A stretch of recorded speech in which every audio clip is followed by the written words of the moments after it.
നമസ്കാരം. Maharashtra legislative council തിരഞ്ഞെടുപ്പിൽ 11-ൽ 9 സീറ്റുകളും നേടി ബി.ജെ.പി. സഖ്യം.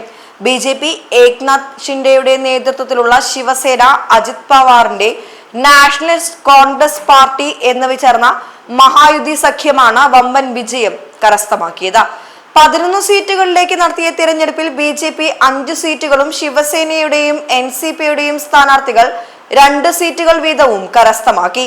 ഈ വർഷം അവസാനം മഹാരാഷ്ട്ര നിയമസഭാ തിരഞ്ഞെടുപ്പിനെ ഒരുങ്ങുന്നതിനാലാണ് MLC തിരഞ്ഞെടുപ്പിന് ഏറെ പ്രാധാന്യത്തോടെ കണക്കാക്കപ്പെട്ടിരുന്നത്.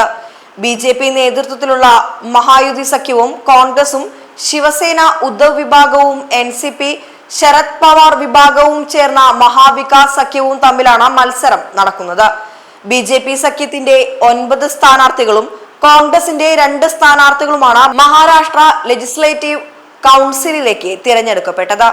ബി.ജെ.പിയുടെ പങ്കജ മുണ്ടെ, യോഗേഷ് തിലക്കേർ, പരിണയ് ഫുക്കെ, അമിത് ഗോർഗെ, സദാബാഉ ഗോഡ്, അജിത് പവാർ, എൻ.സി.പിയുടെ രാജേഷ് തിക്കേക്കർ, ശിവറാവു ഗാർജെ, ഏക്നാഥ് ഷിൻഡെ, ശിവസേനയുടെ കൃപാൽ തുമാനെ, ഭവാന ഗവാളി എന്നിവരും കോൺഗ്രസിന്റെ പത്ന്യ രാജീവ് സദവ്, മിലിന്ദ് നർവേക്കർ എന്നിവരുമാണ് തിരഞ്ഞെടുപ്പിൽ വിജയിച്ചത്.